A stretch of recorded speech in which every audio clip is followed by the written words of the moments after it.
네, 오늘 주신 말씀은 사도행전 26장 1절부터 18절까지 되겠습니다. 한 절씩 우리가 번갈아 읽도록 하죠. 제가 먼저 1절 읽겠습니다. 아그리빠가 바울더러 이르되 너를 위하여 말하기를 네게 허락하노라 하니 이에 바울이 손을 들어 변명하되 아그리빠 왕이여, 유대인의 모든 송사하는 일을 오늘 당신 앞에서 변명하게 된 것을 다행히 여겨옵나이다. 특히 당신이 유대인의 모든 풍속과 및 문제를 아심이니이다. 그러므로 내 말을 너그러이 들으시기를 바라옵나이다. 내가 처음부터 내 민족 중에와 예루살렘에서 젊었을 때 생활한 상태를 유대인이 다 아는 바라. 1절부터 나를 알았으니 저희가 증거하려 하면 내가 우리 종교의 가장 엄한 파야를 쫓아 바리새인의 생활을 하였다고 할 것이라. 이제도 여기 서서 신문받는 것은 하나님이 우리 조상에게 약속하신 것을 바라는 까닭이니 이 약속은 우리 12지파가 밤낮으로 간절히 하나님을 받들어 섬김으로 얻기를 바라는 바인데 아그리빠 왕이여, 이 소망을 인하여 내가 유대인들에게 송사를 받는 것이니이다.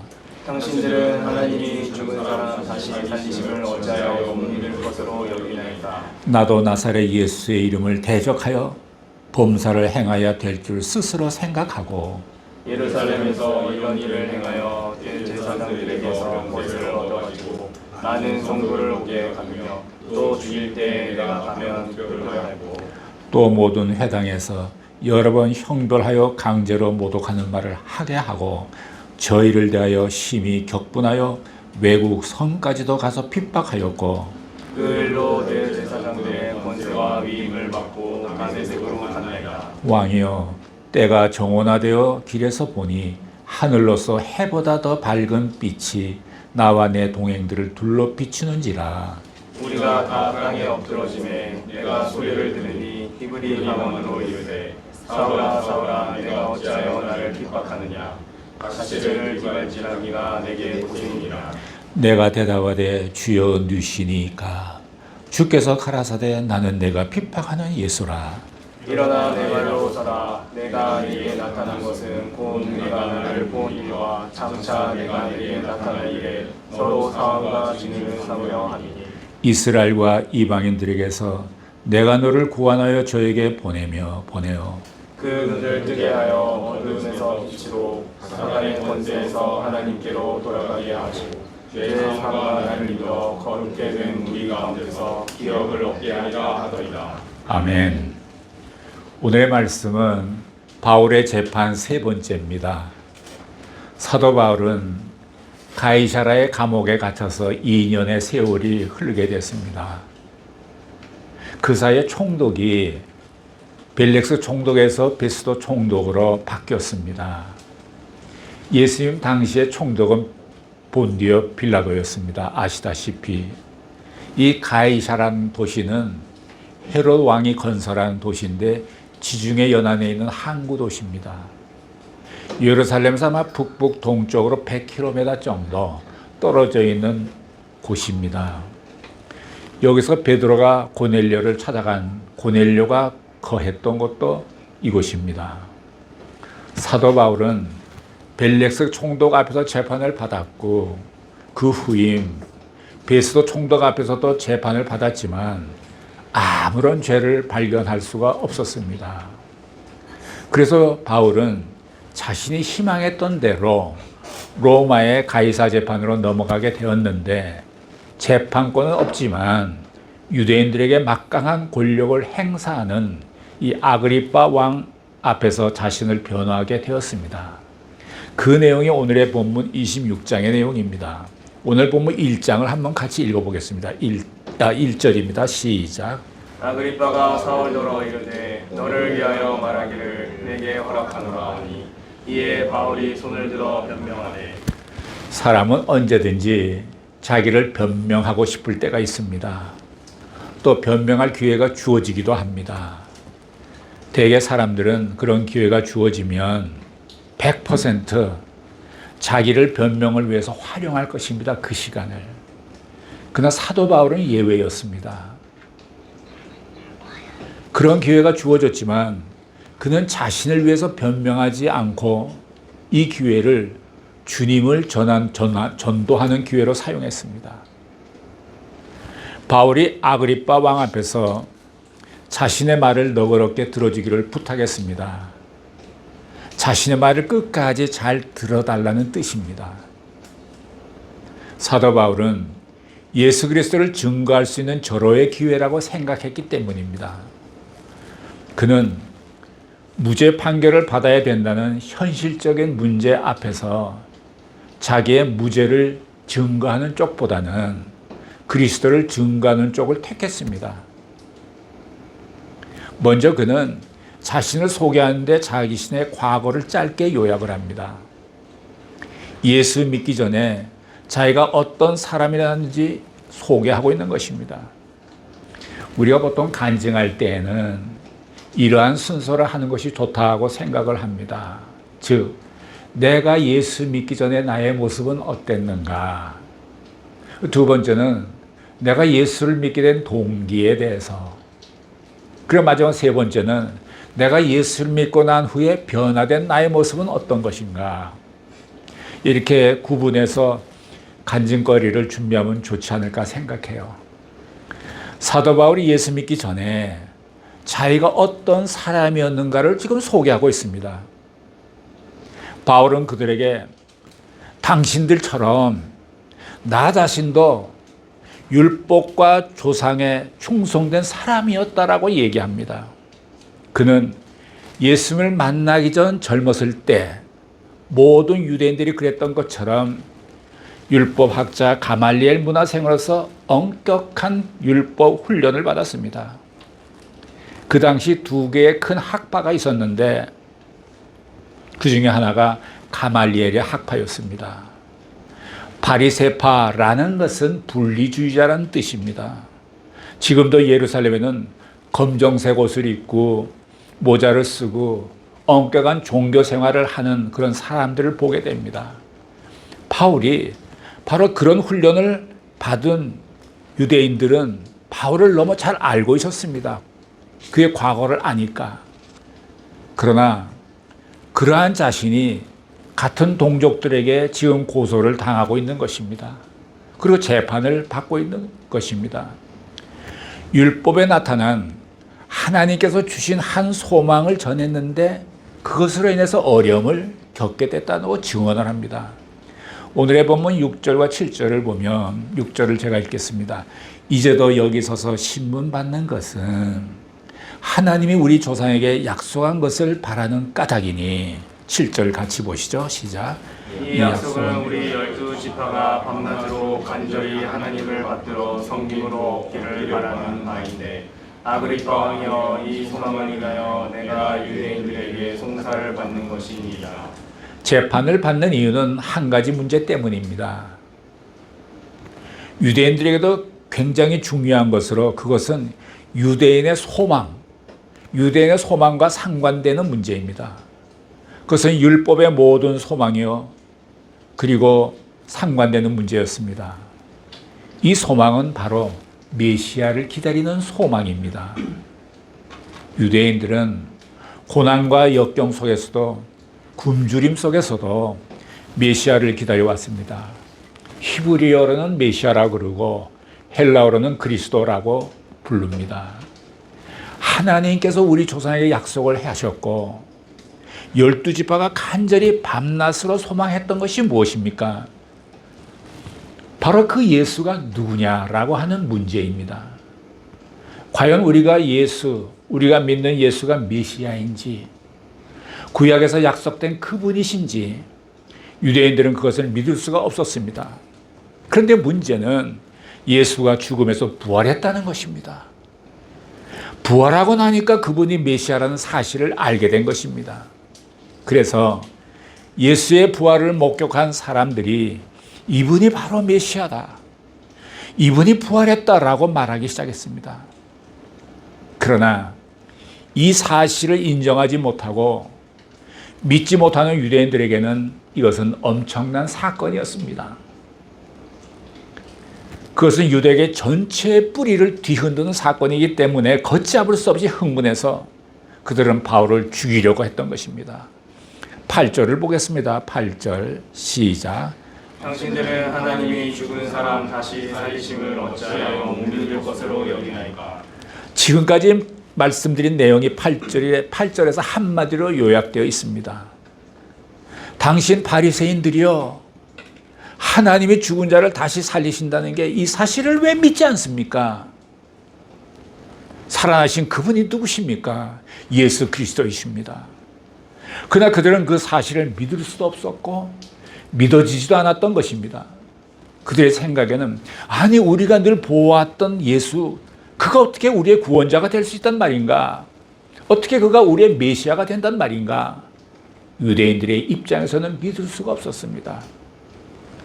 사도 바울도 과거에는 똑같은 입장에 있었던 사람이지만 그렇게 믿을 수 없었던 메시아 예수가 부활하셔서 자기에게 나타난 것을 직접 경험한 것입니다. 그의 음성을 듣게 된 것입니다. 그 후부터 자기의 인생은 바꿔버렸습니다. 우리는 유대인의 입장에서 보면 그들이 그렇게 흥분하고 바울을 죽이려고 모함하고 감옥에 집어넣는 것 이해할 수가 있습니다. 그래서 지금 아그리빠 왕에게 그러한 모든 사실을 다시 한번 설명하고 있는 것입니다. 이어서 바울은 예수를 만나기 전에 나 자신도 예수의 이름을 핍박을 해왔다고 말합니다. 나사렛의 한 청년이 이상한 삶을 살고 떠났는데 그 사람이 우리의 메시아라니 믿어지지가 않았다는 것입니다. 그래서 바울은 이런 예수 믿는 사람들을 마치 지금 우리들이 이단을 미워하는 것과 똑같이 여겼습니다. 이런 사람은 죽여야 된다. 예수 믿는 사람은 죽여야 된다. 잡아서 감옥에 집어넣어야 한다. 이것이 내가 하나님을 사랑하는 방법이다. 이렇게 생각하면서 그는 이 일에 누구보다 앞장섰고 성도들을 잡아 옥에 가두는 등 핍박을 했습니다. 또 스데반을 죽일 때 찬성 투표를 냈습니다. 다른 사람을 죽일 때도 죽어 마땅한 자라고 여겼습니다. 바울이 국내에서만 그렇게 한 것이 아닙니다. 외국에까지 가서 동족인 유대인 중에서 예수 믿는 사람들을 다 잡아오겠다고 했습니다. 그러니까 바울도 지금 자기를 죽이려고 먹지도 않고 마시지도 않겠다는 서약한 40명의 사람, 그 사람들이나 나나 똑같았다 이거입니다. 바울이 그 사람들 보고서 그 사람들 보고 나도 이해한다. 나도 옛날에는 당신들처럼 40명 중에 한 사람이었다라고 생각했을 것입니다. 그렇게 미워하고 그렇게 격분했던 바울이 예수님을 믿는 사람들을 잡으러 가는 그때 예수님이 직접 그에게 나타났다는 것입니다. 본문 13절을 한번 보시겠습니다. 13절 시작. 왕이여, 때가 정오나되어 길에서 보니 하늘로서 해보다 더 밝은 빛이 나와 내 동행들을 둘러 비추는지라. 그가 다메섹으로 예수 믿는 사람들 잡으러 갈 때 정오가 되었는데 아주 강력한 한빛을 보았다고 했습니다. 정오의 시간이라면 햇빛이 가장 강하게 비추고 있을 때인데 그는 그것보다도 전혀 다른 해보다 더 밝은 빛, 그 어떤 한빛을 경험하게 되었다는 겁니다. 자기만 경험한 것이 아니라 같이 있던 동료들도 그 빛을 다 목격했다고 했습니다. 그 빛을 맞는 순간 그들은 쓰러졌습니다. 이 빛이 곧 우리 주님의 빛입니다. 무엇보다도 비교할 수 없는 세마포 하얀 옷을 입고 계시는 주님이었습니다.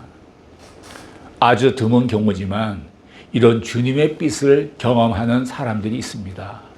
자, 14절을 보시겠습니다. 14절 시작. 우리가 다 땅에 엎드러지네 내가 소리를 내니 히브리 방언으로 이르되 사울아 사울아 내가 어찌하여 나를 핍박하느냐 가시체를 뒷발질하기가 내게 고생이니라. 하늘에서 빛이 비칠 때에 그들은 놀라서 땅에 엎드려졌습니다. 하늘에서 음성이 들려왔습니다. 구체적으로 히브리 언어로 들려왔습니다. 사울아 사울아 내가 어찌하여 나를 핍박하느냐. 그 다음에 하신 말씀 여기서 처음 기록한 것 같습니다. 즉 가시채를 뒷바질하기에 내가 고생이니라. 이 말은 유대 사회에서 통하는 하나의 격언으로 믿어집니다. 가시채는 끝에 그 뾰족한 추가 달린 채찍입니다. 황소를 몰고 가다가 황소에게 일을 시키는데 일꾼의 말을 듣지 않는 소를 이 채찍으로 칩니다. 그때 소가 반항해서 뒷발질하면 그 채에 맞으면 고통이 생길 것이라는 것입니다. 이와 같이 예수를 박해하게 되면 자신이 상하게 될 것이라는 겁니다. 돌을 차면 자기 발만 아프듯이 사울이 하는 일이, 즉 예수 믿는 자를 핍박하는 일이 그 당시 하나님을 위해서 하는 일이라고 생각을 했지만 하면 할수록 발만 아픈 헛수고라는 말입니다. 우리가 하는 많은 일들 가운데 가시채를 뒷발질하는 일을 하는 부분도 꽤 있지 않을까 생각해요. 잔머리를 굴리고 꼼수를 부렸는데 결과는 자신에게 피해가 오는 것입니다. 자, 15절을 보시겠습니다. 15절 시작. 내가 대답하되 주여 이시니까 주께서 가라사대 나는 내가 핍박하는 예수라. 주여 당신은 누구십니까? 이런 질문은 우리는 지금도 또 해야 하는지 모르겠습니다. 우리가 알고 있는 예수님은 극히 일부분일지도 모릅니다.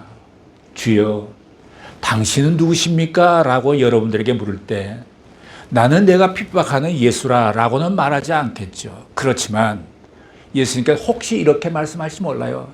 나는 내가 무시하고 있는 예수다. 나는 내가 망각하고 있는 예수야. 또는 나는 내가 돈 벌기 위해서 이용당하고 있는 예수야. 이렇게 말씀하신다면 우리는 좀 긴장하게 되겠죠. 나는 내게 생명을 다해 사랑하고 있는 바로 그 예수다.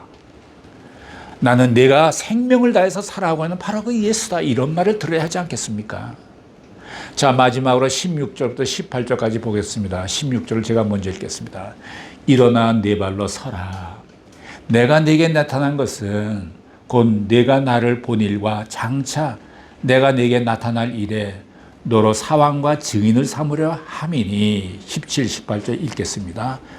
이스라엘과 이방인들에게서 내가 너를 구원하여 저희에게 보내어 그 눈을 뜨게 하여 어두움에서 빛으로 사단의 권세에서 하나님께로 돌아가게 하고 죄의 사함과 나를 믿어 거룩게 된 우리 가운데서 기업을 얻게 하리라 하더이다. 예수님께서는 청년 사울에게 몇 가지 말씀을 하셨습니다. 첫째, 일어나 네 발로 서라 라고 했습니다. 우리들에게도 똑같은 말씀을 하시는 줄로 믿습니다. 이 말씀은 일어나라 그리고 네 발로 서라, 이 두 가지 말이 합성되어 있습니다. 뒤돌아서지 말고 주저하지 말고 한 목표를 향해서 일어나라는 것입니다. 우리는 여러 가지 이유 때문에 주저앉고 돌아서게 됩니다. 그러나 주님은 일어나 네 발로 서라. 둘째는 너를 일꾼과 증인으로 삼기 위해서라고 말씀하십니다. 하나님께서 특별히 은혜를 주신 것은 특별한 일을 하라고 주신 것입니다. 바울처럼 예수님을 경험한 사람은 거의 없습니다. 그 셋째는 하나님이 바울을 부르시는 이제 내용에 대해 말씀하십니다. 중요한 내용은 사람들의 눈을 뜨게 해서 어둠에서 빛으로 오게 하는 것입니다. 사탄의 권세에서 하나님께로 돌아오게 하는 위함입니다. 그리고 죄 사함을 잊고 거룩한 무리가 되어서 기업을 얻게 하는 것입니다. 자, 이제 사도 바울은 모든 것이 분명해졌습니다. 우리들에게도 살아가는 이유를 분명히 알려주고 계시는 것 같습니다. 무엇이든지 의미를 알면 쉬워집니다. 왜 이런 일이 일어났을까? 왜 나는 이렇게 살고 있는가? 그 의미를 알면 삶의 기쁨이 찾아오고 감사가 넘치게 되는 것입니다. 어둠 속에 살던 사람들에게 빛을 보게 해주는 일보다 더 좋은 일이 어디 있겠습니까? 사탄의 권세 아래 있는 자들을 자유케 하는 일, 우상숭배와 물질과 정욕에 사로잡혀 있는 자를 구원하는 일보다 더 위대한 일은 없습니다. 우리가 그리스도인의 참된 신분 두 가지를 생각할 수 있습니다. 첫째는 사환의 신분. 사무실에서 마귀를 하는 사람을 사환이라고 합니다. 집에서는 종인데 머슴이라는 말을 써왔습니다. 그리스도인의 신분은 머슴입니다. 머슴은 주인을 위해 사는 사람입니다. 머슴은 자신의 삶이 없습니다. 오직 주인의 명령과 뜻에 따라야 합니다. 무조건 순종하고 그 일에 대해서 기뻐해야 합니다. 원망하고 불평하면 머슴의 자격이 없습니다. 예수님이 여러분을 머슴을 취급해도 괜찮겠습니까? 그리고 또 하나의 신분은 증인입니다. 증인. 그리스도인의 삶은 예수 그리스도를 증거하는 데 그 본질이 있습니다. 그분을 높이고 그분을 찬양하고 그분께 영광을 올려드리는 것입니다. 종으로 시작해서 증인으로 끝나는 것입니다. 우리 모두의 생애가 이렇게 주님을 위해서 아름다운 생애가 되시기를 예수님의 이름으로 축복합니다. 기도하시겠습니다. 사랑하시는 하나님 아버지, 주님의 이름을 높여드리며 찬양합니다. 아그리빠 왕 앞에서 자유롭고 담대한 바울처럼 우리도 누구 앞에 서든지 구원의 아름다운 소식을 전하는 자들이 되게 하여 주시옵소서. 감사드리며 예수님의 이름으로 기도드렸습니다. 아멘.